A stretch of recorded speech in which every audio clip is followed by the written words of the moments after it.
ఎక్కడైనా ల్యాండ్ పై ఇన్వెస్ట్ చేయాలని అనుకుంటున్నారా? అయితే ఫ్యూచర్ సిటీలో ఇప్పుడే ల్యాండ్ పీస్ పెట్టుకోండి. పూర్తి వివరాలకు మాకు కాల్ చేయండి.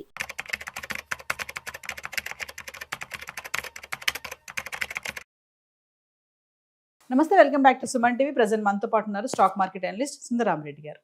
నమస్తే సార్. నమస్తే మా sir, wealth creation mind set అంటారు కదా, మామూలుగా ఒకళ్ళు రిచ్ అవ్వాలి అంటే హ్యాబిట్స్ ఏం ఉండాలంటారు? అసలు క్రియేషన్, వెల్త్ క్రియేషన్ అంటే మన సంపాదన అనేది మన మైండ్ సెట్ ఎలా అనుగుణంగా ఉండాలి అంటే ఏం చెప్తారు? బేసికల్గా మనిషికి డిజైర్స్కి, నీడ్స్కి, నెసెసరీస్కి ఇటు మధ్య మధ్య డిఫరెన్స్ ఎప్పుడు నడుస్తూనే ఉంటుంది. ఫర్ ఎగ్జాంపుల్, ఇప్పుడు బేసిక్ నీడ్స్ ఉందనుకోండి, అంటే ఫుడ్స్, క్లోత్స్, షెల్టర్, వీటిలో ఉందనుకోండి, ఎవరైనా అవి అవి అవి అవి అవి ఉంటాన్ని మనం రిచ్ అనలేము, అవి బేసిక్ నీడ్స్ కాబట్టి. బట్ అదే టైంలో నేను టూర్కి వెళ్దాం అనుకుంటున్నాను, ఒక మూవీకి వెళ్దాం అనుకుంటున్నాము, అవి డిజైర్స్, అవి కంపల్సరీ ఏం కాదు కదా. అందుకని ఏటిని నువ్వు కంట్రోల్ చేసుకోవాలి, ఏటిని కంట్రోల్ చేసుకోవాలో మన క్లారిటీ ఉండాలి. ఇప్పుడు ఎగ్జాంపుల్, ఒక చిన్న హ్యాబిట్ నువ్వు కంట్రోల్ చేసుకుంటే ఏం జరుగుతుందో చూద్దామండి. నేను ఇప్పుడు మారుతి చెప్తున్నాను ఎగ్జాంపుల్ కింద. అండ్ 2003లో కనుక మారుతి కారు, అప్పట్లో మారుతి 800 కారు కనుక మనం చూసుకుంటే ఆల్మోస్ట్ దాని రేటు 2,10,000 ఉంది అప్పట్లో. ఏది 2003లో కనుక అప్పుడు కనుక తీసుకుంటే, ఒకవేళ అది 2,10,000 నీ చేతిలో క్యాష్ ఉంది, ఒకళ్ళు మారుతి తీసుకున్నారు, Maruti car full comfort, next 20 years కారులో ఫ్యామిలీని అటు ఇటు తిప్పుకోవచ్చు, ఎంజాయ్ చేసుకోవచ్చు. రెండో అతను కూడా చేతిలో 2.1 crore ఉందనుకుంటా, 2.1 lakh చేతిలో ఉందనుకుందాం. ఓకే, అతను ఇన్స్పైట్ ఆఫ్ కారు కొనే బదులు కారులో కనుక ఇన్వెస్ట్ చేసి ఉంటే, మారుతి కారు అప్పట్లో 125 రూపీస్ ఉంది ఒక షేరు, అందులో కనుక పెట్టారనుకోండి, అంటే ఇన్ని సంవత్సరాల తర్వాత ఇప్పుడు మన 2025లో ఉన్నట్టు ఊహించుకోండి, ఆ కారు సెకండ్ హ్యాండ్ దాన్ని అమ్మామనుకోండి, ఇప్పుడు 20,000-30,000 ఇస్తారు.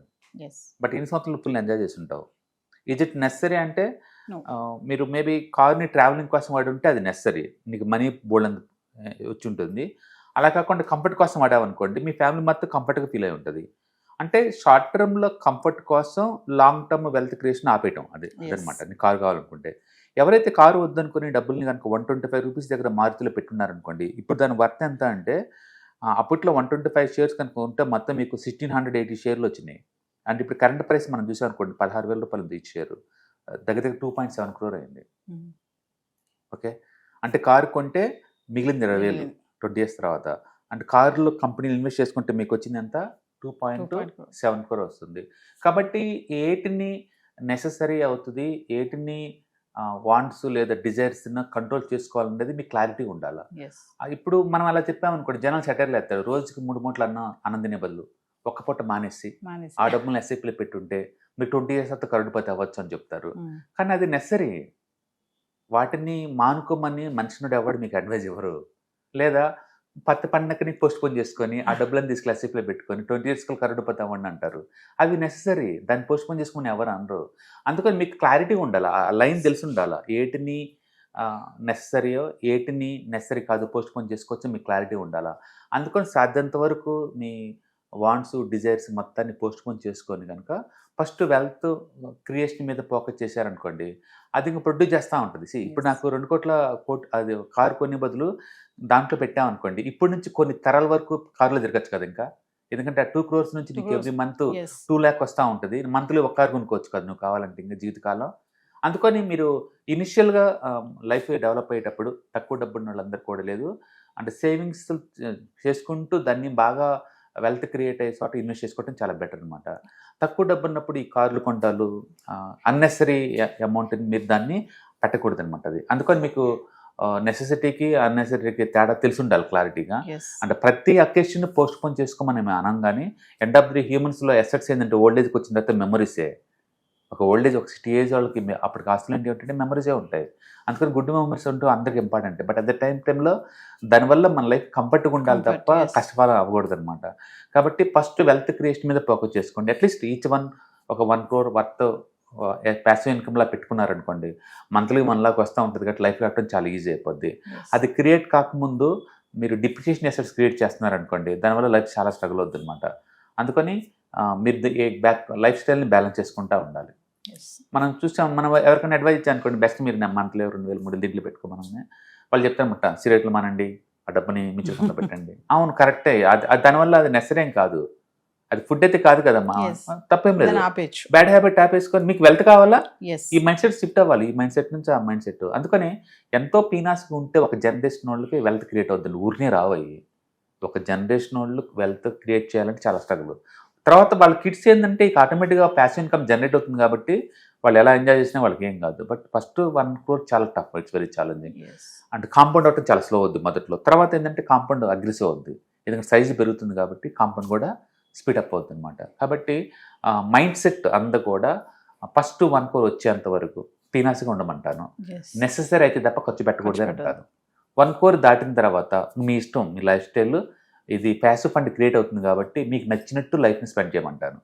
కాబట్టి ఏదన్నా మీ కోరిక ఉంటే కారు కొంటాం, ఇల్లు కొంటాం, ఇంకోటి టూర్కి వెళ్తాం, ఇవన్నీ తప్పు కాదు. కానీ ప్యాసివ్ ఫండ్స్ రాకుండా ఖర్చు పెట్టడం తప్పదు.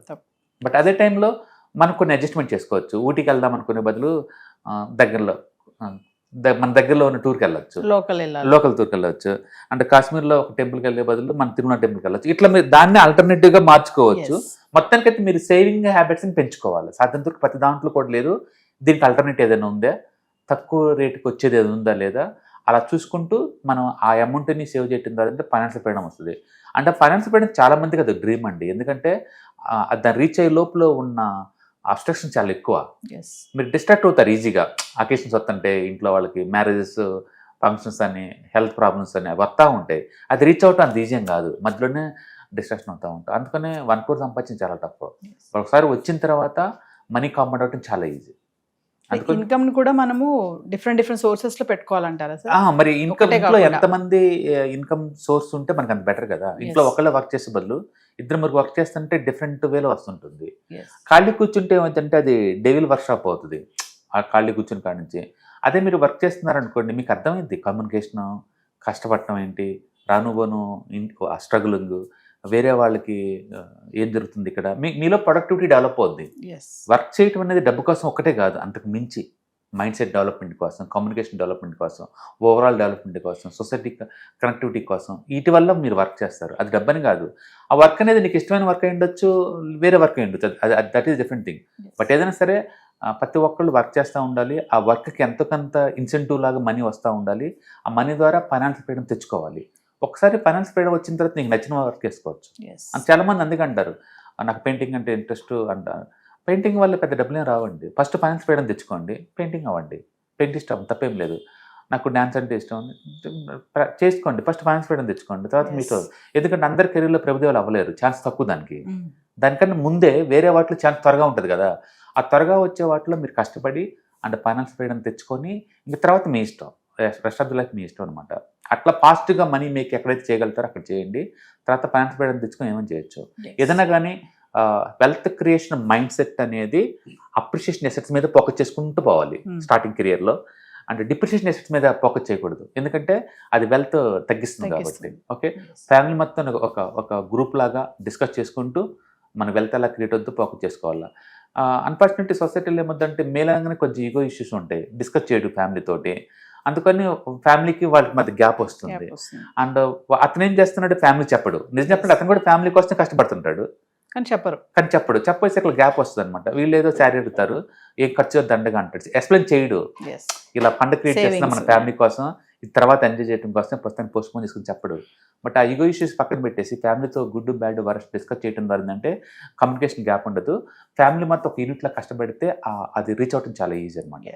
అందుకని మీరు ఏదైనా మ్యూచువల్ ఫండ్స్ ఇలాంటిది ఇన్వెస్ట్ చేసేటప్పుడు ఫ్యామిలీ మొత్తాన్ని డిస్కస్ చేసేసి చెప్తే దాన్ని ట్రాక్ చేయడం ఈజీ అవుతుంది, వాళ్ళకి ఎక్స్పీరియన్స్ కౌంట్ అవుతుంది, అందరు కాంట్రిబ్యూట్ చేస్తారు. అంటే end of the day money పెరిగే కొద్దీ వచ్చే ఆ కాన్ఫిడెన్స్ వేరే లెవెల్లో ఉంటుంది. చేతిలో 10 లక్షలు ఉన్నప్పుడు వచ్చే ఆ కాన్ఫిడెన్స్, కంఫర్ట్ వేరే అనమాట. లేనప్పుడు భయం ఉండాల్సి వస్తుంది అనమాట. అందుకని ఆ మైండ్ సెట్ అనేది డెవలప్ అవ్వడం చాలా ఇంపార్టెంట్. ఇట్స్ యాటిట్యూడ్ అనమాట, it's one type of attitude. కాబట్టి వెల్త్ క్రియేషన్ యాటిట్యూడ్ మీకు డెవలప్ అవ్వాలి అంటే లేదు, అంటే ప్యాసివ్ ఇన్కమ్ జనరేట్ చేయాలంటే బాగా డీప్ డిజైర్ ఉండాలి అండ్ బిగించేసి ఉండాలి ఆల్రెడీ. ఇవాళ రేపట్లో ఎక్కడైనా స్టార్ట్ చేయొచ్చు, అది 100, 200, 300 ఇవన్నీ కాదు. బ్యాడ్ హ్యాబిట్స్ ఏదైనా ఉంటే వాటిని తగ్గించుకోవటం, అంటే గుడ్ హ్యాబిట్స్ ఉన్నా సరే ఆల్టర్నేటివ్గా ఏదైనా తక్కువ రేటుకి వస్తే వాటికి షిఫ్ట్ అవ్వటం, ఇవి చాలా ఇంపార్టెంట్. దానివల్ల లాంగ్ లాస్టింగ్ ఏంటంటే మనం వెల్త్ క్రియేట్ చేసుకోవచ్చు. ఒక్కసారి ఫైనాన్షియల్ ఫ్రీడమ్ వస్తే ఎన్ని సెకండరీ ఇవన్నీ చిన్న అమౌంట్లు అన్ని లేదు, నథింగ్ వాళ్ళకి. Thank you sir.